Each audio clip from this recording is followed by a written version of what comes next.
अस्सलाम वालेकुम।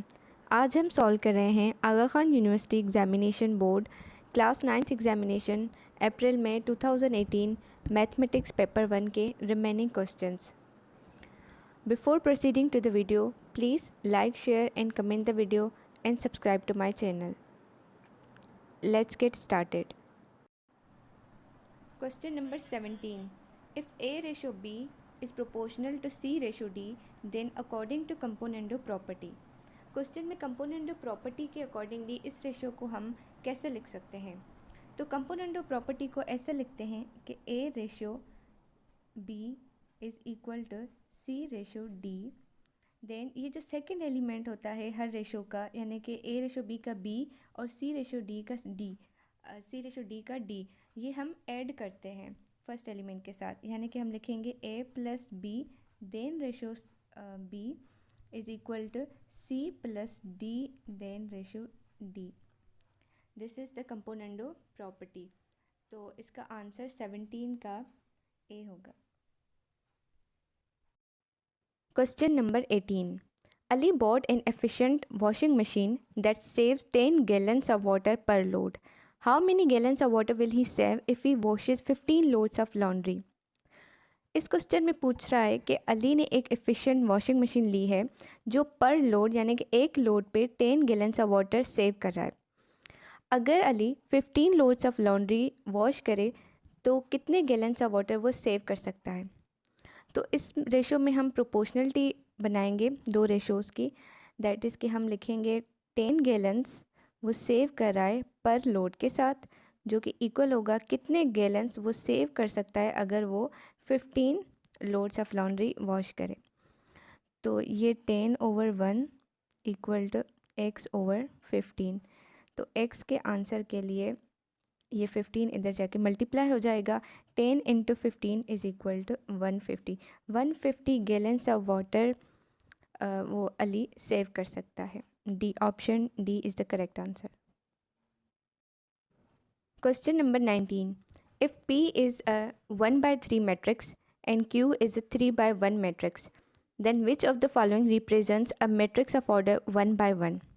अगर P मैट्रिक्स 1/3 है और Q मैट्रिक्स 3/1 है, this is P and this is Q, then which of the following represents a matrix of order 1/1? In matrix में से कौन से ऑप्शन में से जो मैट्रिक्स बनेगी वो 1/1 ऑर्डर की बनेगी? ये चेक करने के लिए मैं सबसे पहले ऑप्शन ए को चेक करती हूँ। तो ये यहाँ पे सबसे जो इजी ट्रिक है वो ये है कि अगर सपोज़ कि मैं क्यू स्क्वायर यानी कि Q/Q करती हूँ, क्यू मैट्रिक्स को क्यू मैट्रिक्स के साथ मल्टीप्लाई करती हूँ, तो आंसर क्या आएगा? अब क्यू का जो ऑर्डर है वो 3/1 है, यानी कि हम 3/1 और 3/1 को क्रॉस करते हैं। ट्रिक ये होती है कि आपको जो ऑर्डर फाइंड करना है वो ऐसे फाइंड करना है कि फ़र्स्ट का रो और लास्ट का जो फर्स्ट मैट्रिक्स है उसका रो कंसीडर करना है और जो दूसरी मैट्रिक्स है उसका कॉलम कंसीडर करना है। तो जो आपके मल्टीप्लिकेशन का रिज़ल्ट आएगा वो 3/1 मैट्रिक्स आएगी। अब क्वेश्चन में हमसे 1/1 मैट्रिक्स पूछ रहा है, तो 1/1 मैट्रिक्स अगर हम P और Q को मल्टीप्लाई करें तो ये 1/1 मैट्रिक्स आंसर आ सकता है, यानी कि ऑप्शन इसका C इज़ करेक्ट। अगर आप दूसरे ट्राई करेंगे P क्रॉस P तो उनमें आपका आंसर 1/3 आएगा मैट्रिक्स का। अगर आप D करेंगे तो आपका 3/1 आएगा। सही है। Question number 20. If a matrix 2, 3, -3, 0 with elements plus Q is equal to a null matrix, then Q is equal to. अगर हम इस मैट्रिक्स के साथ Q को ऐड करें तो आंसर नल मैट्रिक्स हमें चाहिए। तो हमें ये Q फाइंड करना है कि Q ऐसी कौन सी मैट्रिक्स है जो पहली वाली मैट्रिक्स के साथ ऐड होके आंसर हमें ये नल मैट्रिक्स दे रहा है। तो यहाँ पे हम एडिटिव इन्वर्स प्रॉपर्टी भी यूज़ कर सकते हैं, जिसके अकॉर्डिंगली अगर हम नंबर के साथ कोई नेगेटिव उस नंबर का एडिटिव इन्वर्स ऐड करते हैं तो आंसर 0 आता है। यानी कि Q मैट्रिक्स उसके जो भी एलिमेंट्स होंगे वो इस मैट्रिक्स के एलिमेंट्स के इन्वर्स होंगे, यानी कि -2, -3, -3 का +3 एंड 0 का 0 और ये आंसर है D. Question number 21, the determinant of the matrix 5 -3 1 2 is equal to. इस मैट्रिक्स का डिटर्मिनेंट फाइंड करना है। डिटर्मिनेंट हम ऐसे फाइंड करते हैं कि इन दोनों को मल्टीप्लाई देन इन दोनों को मल्टीप्लाई करके हम इन दोनों को सब्ट्रैक्ट करते हैं। तो let's multiply 5 multiply by 2 -3 multiply by 1। 5 into 2 10 और -3 इंटू 1 -3। 10 + 3 ये माइनस के साथ मल्टीप्लाई होके प्लस हो जाएगी, इसलिए 10 + 3 = 13। सो 21 का आंसर है 13 C option. Question number 22, the ages in years of 9 children in a group are 4 7 8 9 6 10 5 8 and 10। the median age is। ये एक रफ डेटा यानी कि अनग्रुप डेटा दी गई है 9 चिल्ड्रेन की, उनकी एजेस हैं। मीडियन एज इसमें क्या होगी, हमने फाइंड करना है मीडियन। मीडियन को फाइंड करने का सबसे पहला तरीका ये है कि जो भी डेटा आपको गिवन है उसको आप सीक्वेंस में मतलब अरेंज करें आप ऑर्डर में नंबर्स, यानी कि 4 लिखेंगे हम, देन 5, देन 6, देन 7, देन 8 एक दफ़ा, 8 दूसरी दफ़ा है, देन 9 एंड 10 भी 2 दफ़ा है। मीडियन कैसे फाइंड, अगर आपकी सीक्वेंस ऑड बन रही है तो आप हाफ हाफ कर लें, ये 4 एलिमेंट्स एक तरफ, ये 4 एलिमेंट्स एक तरफ, तो जो बीच वाला नंबर है दिस इज़ द मीडियन। 22 का आंसर डी है। If the sequence is even तो उस पर हम फार्मूला अप्लाई कर सकते हैं, ऑड पे भी फार्मूला अप्लाई कर सकते हैं, लेकिन this is the easy method. The given bar chart shows the number of employees hired by a hospital in various departments in the years 2015 and 2016। ये एक बार चार्ट है जो कि डिफरेंट हमें इंफॉर्मेशन दे रहा है about the various departments in year 2015 and 2016। Departments are urology, paediatrics, gynaecology and pathology. यहाँ पे एक्स एक्सिस पे डिपार्टमेंट्स हैं और वाई एक्सिस पे नंबर ऑफ़ एम्प्लॉयज़ हैं। अब क्वेश्चन देखते हैं क्या है। Using the given information answer question number 23 and 24। Question number 23, in paediatrics department the percentage change shows the hiring in 2016 as compared to last year has. अगर हम paediatrics department को देखें तो वो पूछ रहा है कि इनमें क्या चेंज आया है इन द ईयर्स 2015 और 16 में। 2015 में जो नंबर ऑफ़ एम्प्लॉयज़ हैं वो 8 हैं और 2016 में जो नंबर ऑफ़ एम्प्लॉयज़ हैं वो 6 हैं इन द पीडियाट्रिक्स डिपार्टमेंट। तो इन 2016 the number of employees has been decreased. अगर वो डिक्रीज़ हुए हैं तो कितने डिक्रीज़ हुए हैं, 2 डिक्रीज़ हुए। 8 में से 6 को माइनस करें 2, लेकिन क्वेश्चन में हमें परसेंटेज चेंज पूछ रहा है, तो हम परसेंटेज कैसे फाइंड करेंगे कि 6 हम ऊपर लिखेंगे, 6 10 उसका टोटल मल्टीप्लाई करेंगे हम 100 के साथ। जब हम ये करेंगे तो आंसर आएगा 75%, यानी कि 75% तो वो प्रेजेंट है 2016 में, बाकी 100 में से 25% डिक्रीज़ हुए हैं इन द 2016। तो आंसर जो है हमारा in the 2016 the hiring has decreased by 25%। Now question number 24, the number of employees hired in 2016 are. पूछ रहा है कि 2016 में टोटल नंबर ऑफ़ एम्प्लॉयज़ कितने हायर हुए हैं, तो लेट्स कैलकुलेट। तो 2016 में यूरोलॉजी के हैं 8,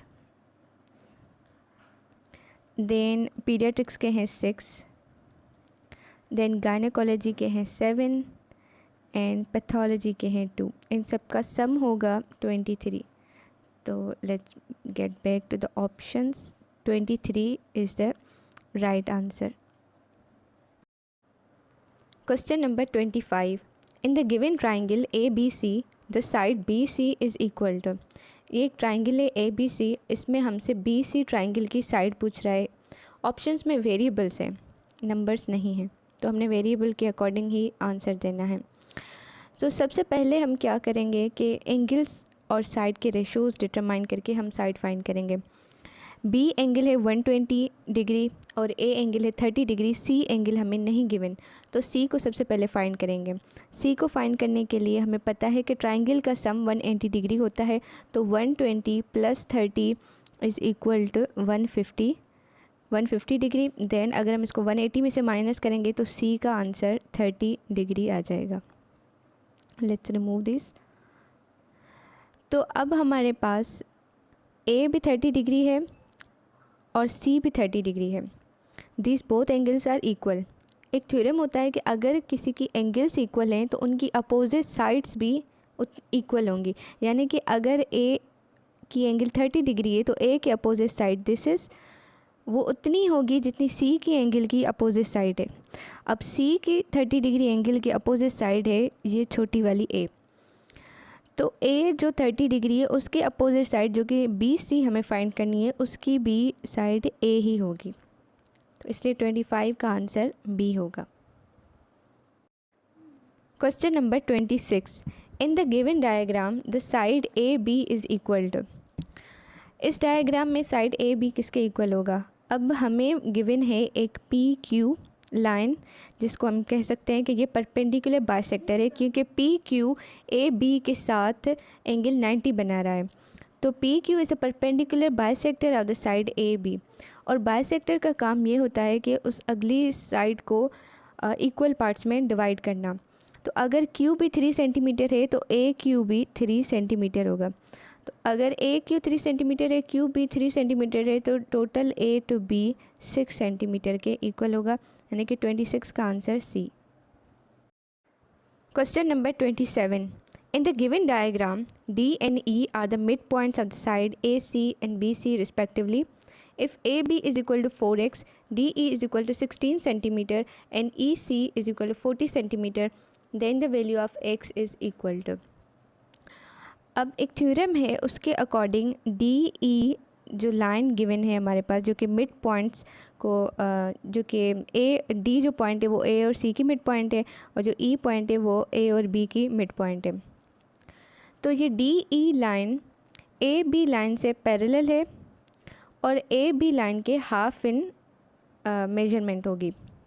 तो अगर डी ई 16 सेंटीमीटर है तो A B should be 32 centimetre, क्योंकि थ्योरम ये कहता है कि जो लाइन पैरेलल होगी अगली साइड से वो हाफ इन मेजरमेंट होगी। तो डी ई 16 है तो ए बी 32 सेंटीमीटर होगी।